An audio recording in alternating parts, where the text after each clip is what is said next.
Hello dear friends, स्वागत है एक बार फिर से आप सभी का आपके अपने यूट्यूब चैनल अक्सर का है नौकरी में। तो फ्रेंड्स, आज हम लोग पढ़ेंगे बौद्ध धर्म के बारे में, जो कि किसी भी प्रतियोगी परीक्षाओं में पूछे जाते हैं बौद्ध धर्म से रिलेटेड। तो उसके बेसिक जो है पढ़ेंगे स्टार्टिंग से। चलिए शुरुआत करते हैं। भारत में बौद्ध धर्म के बारे में। बुद्ध का जन्म नेपाल में कपिलवस्तु के निकट लुम्बिनी में वैशाख पूर्णिमा के दिन 563 ईसा पूर्व में हुआ था। उनके पिता शुद्धोधन शासक थे। ठीक है, तो बुद्ध का जन्म कहाँ हुआ था? कपिलवस्तु के निकट लुम्बिनी में वैशाख पूर्णिमा के दिन 563 ईसा पूर्व में। उनके पिता शुद्धोधन शासक थे, जो एक क्या शासक थे। उनकी माँ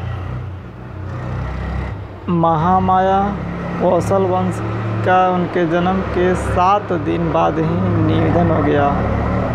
कितने दिन बाद? 7 दिन बाद ही निधन हो गया। उनकी सौतेली माँ गौतमी ने उनका लालन पालन किया।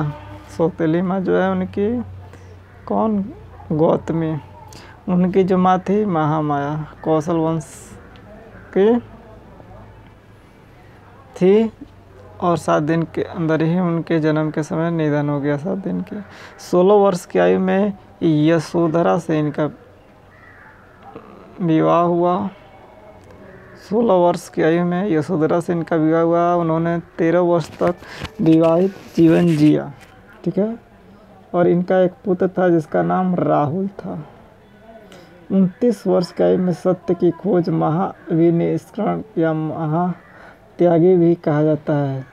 ठीक है, 29 वर्ष की आयु में इन्होंने गृह त्याग किया। क्या किया? खर त्याग किया, तो उसको महाविनिष्क्रमण भी कहा जाता है। चन्ना सारथी और अपने पसंदीदा घोड़ा कंतक के साथ 6 वर्ष तक ये भटकते रहे। बुद्ध ने 35 वर्ष की आयु में मगध बिहार में गया में पीपल के वृक्ष के नीचे निर्वाण या ज्ञान प्राप्ति किया। ठीक है, पीपल वृक्ष के नीचे निर्वाण या ज्ञान प्राप्ति हुआ। सारनाथ में इन्होंने पहला धर्म उपदेश दिया। उनके 5 शिष्य बने। उसके पहले धर्मदेश को धर्मचक्र परिवर्तन या कानून का घूमता हुआ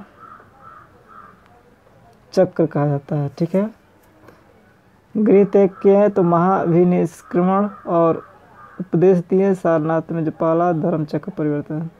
मौल गणराज्य में 483 ईसा पूर्व में कुशीनगर में 80 वर्ष की आयु में महापरिनिर्वाण प्राप्त किया। उत्तर प्रदेश के देवरिया जिले में कसिया गांव में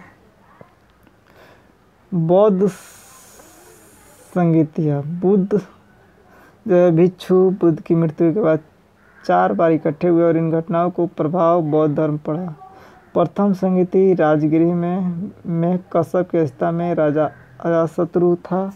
बुद्ध की शिक्षाओं को 2 पिटकों में विभाजित किया गया, अर्थात विनय पिटक और सूत पिटक। शिक्षाओं को इनको 2 भागों में किया गया, सूत पिटक विनय पिटक। उपाली ने विनय पिटक और आनंद ने सूत पिटक सुनाई। द्वितीय संगति वैशाली में 383 ईसा पूर्व में सबकामिक अवस्था में कलाशोक राजा था आयोजित की गई। इनके अनुयायी 2 भागों में भी बट गए थे, अर्थात अस्थावीरपादी और महासंगिका। तृतीय संगति पाटलिपुत्र में 250 ईसा पूर्व में मोगालीपुट्टु तीसा के अवस्था में सम्राट अशोक था।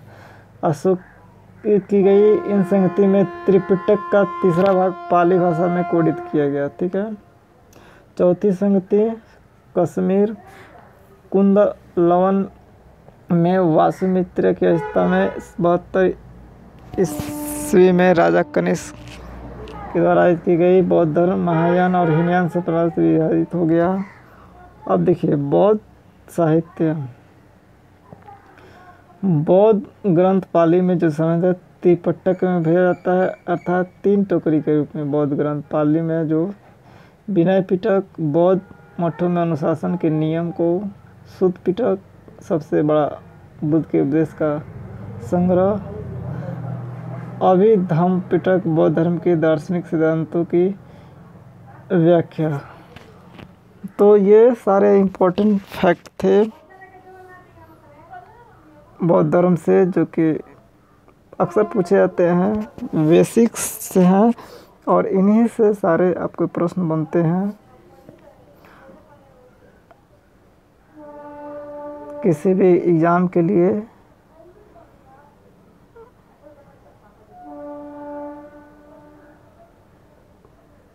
तो आशा करता हूँ कि आपको सभी चीज़ें स्पष्ट रूप से समझ में आ गई होंगी। कोई भी क्वेरी कमेंट के माध्यम से ज़रूर बताएं। तब तक के लिए good bye, night, thank you, thanks for watching this video. Have any query please write in the comment section box below. Thank you, thanks for watching this video.